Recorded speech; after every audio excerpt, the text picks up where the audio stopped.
This room are ruining their lives by being overly virtuous. That's actually a microaggression to say young people, because it carries subconscious bias towards the elderly. Actually, what you're doing is denying agency to the elderly, which is arguably much worse. See, this is what I'm talking about. You see, it's a slippery slope. 1 minute you're carrying a reusable water bottle, fine, and the next minute you're arguing that water is racist. Oh my God, is water racist? Is this a sign of a backlash? A backlash to yet another form of entertainment that the far left's obsession with identity politics has almost ruined? Comedy. Now, I'm not saying that woke comedy is dead. People like John Oliver and Stephen Colbert still get huge audiences for their stale, repetitive Trump-bashing monologues. But it's a different story for the likes of Samantha Bee, whose humour consists mainly of angry swearing and calling conservative women vulgar words. Do something about your dad's immigration practices, you feckless. He listens to you. Bee has lost a whopping 47%, nearly half of her millennial viewers since 2017. Because adopting this angry, sanctimonious, righteously indignant posture for nearly every single skit gets tiresome in a hurry. It's not funny. Constantly picking on easy targets like dumb Trump supporters and playing on laborious stereotypes about right-wingers isn't original. It's safe, intellectually lazy, and it's been done to death. The backlash to woke comedy isn't just about creating politically incorrect comedy for the sake of it to exact some kind of ideological revenge. It's about being funny, and it is objectively funny. This was funny. Have a hobnob.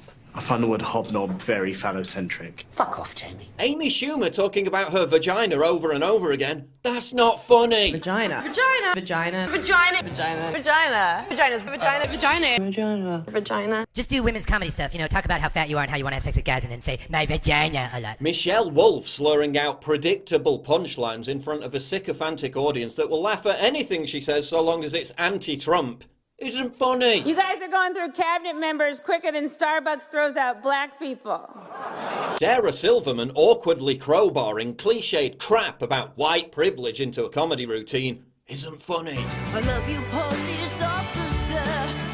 Well, that's easy for me to say. I mean, I can walk into any encounter with the police assuming they're gonna serve and protect me. That's my luxury. That's called white privilege. Likes and comments disabled for this video. Wonder why. Woke comedy isn't funny. A 28-year-old man expects praise for not being a misogynist. Trans improv performers making punchlines less cis isn't funny. See if you think this PC-friendly joke to promote Winnipeg's woke comedy night is funny. What did the Indigenous woman say to the non-binary person of colour?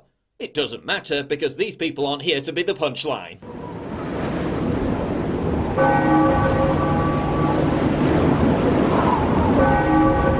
You can't make something funny just by imbuing it with some pretentious moralising social justice cause. That's not how humour works. The left has forgotten how to be funny, because as I've explained a million times, most of them seem to have no self-awareness of the fact that they're no longer the counterculture. They're the dominant culture. They control the dominant cultural institutions. They still control the dominant cultural narrative. You can't be edgy, rebellious and daring if you're just parroting establishment, dominant cultural narratives. It doesn't work. It's not funny. Decades ago it was funny and it worked because they were taking on hypocrites and Puritans who were predominantly on the right. And they were typically punching up because the right had cultural ascendancy. Now that the left are the new Puritans, comedians are constantly petrified of offending somebody and always walking on eggshells. This inhibits creative freedom. It stifles the very thought process which makes good comedy. The willingness to offend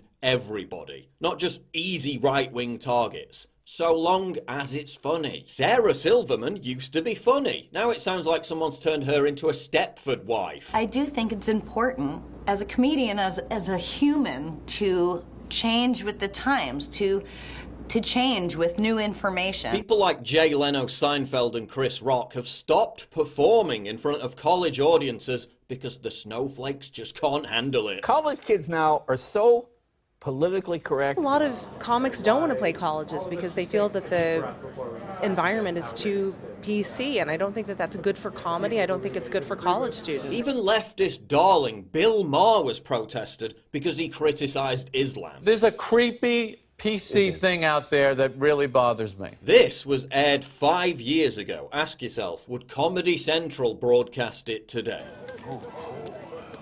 Wow. Right? Blip. Shablimps. You know, I caught a little glimpse of her foot nut. You saw ankle bone? No. This is what Comedy Central broadcasts today. Yo, I'm finna kick a verse, it's dope and amazing, about the history of cultural appropriation. Appropriation happens when oppressed culture gets co-opted by a dominant other.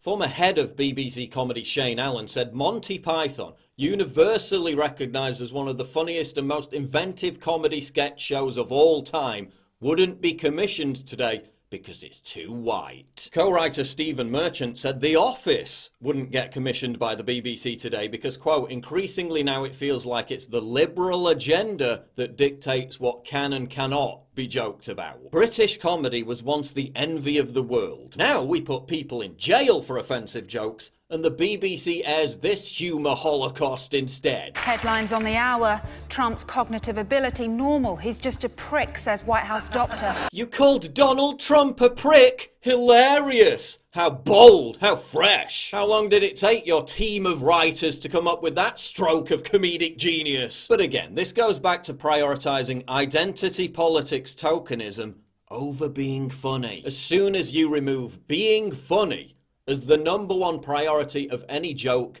comedy routine or sketch show, it stops being funny. If you make me laugh with a really funny racist joke, I'm thankful, because you made me laugh. I don't think you think that everything you say is a fucking sworn statement, an affidavit that you're giving in court. I assume that when you're doing the art of stand-up comedy, you're going to say things you don't really mean because they're funnier than what you really mean. Yeah. And that's part of the art form. Just like when you listen to a song, you know, Bob Marley didn't really shoot the sheriff, okay? Probably didn't shoot anybody. And it's like, it's part of the art. It's making shit up.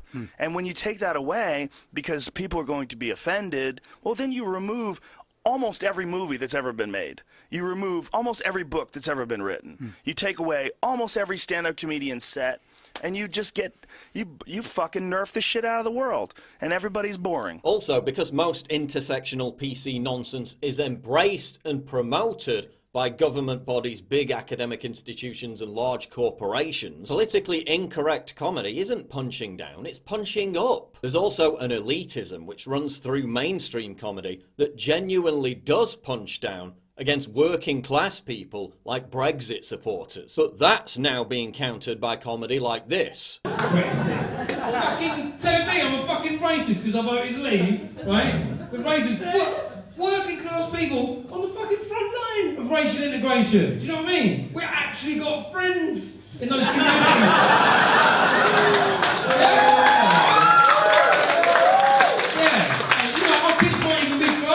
Those people, they might come over for tea, our kids might date people from that community. Don't fucking tell me about racism when it all comes down to is fucking artisan bread. Fuck you.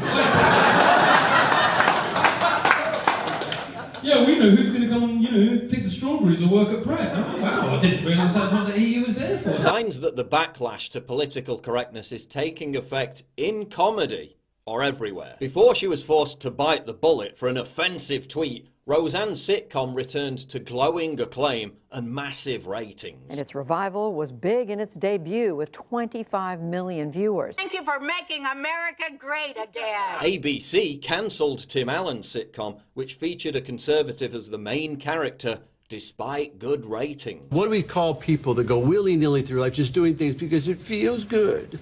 Democrats.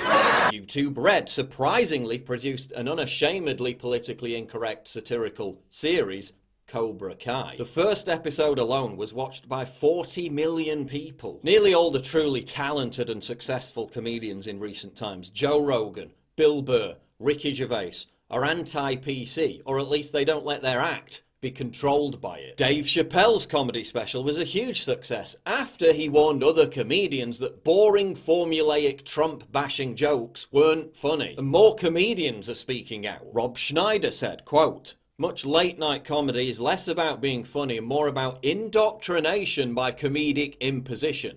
People aren't really laughing at it as much as cheering on the rhetoric. It no longer resembles a comedy show, it's more like some kind of liberal clan meeting. Mel Brooks said, quote, "Our stupidly politically correct society is the death of comedy. The revolt against the bland, sterile, castrated borefest that represents contemporary mainstream comedy is in full swing." It's another battle in the culture war against miserable, pearl-clutching, self-important prudes who are determined to make everything tedious and joyless. And if genuinely authentic, acerbic, punchy, offensive, funny comedy is to be reinvigorated, it's a battle that must be won.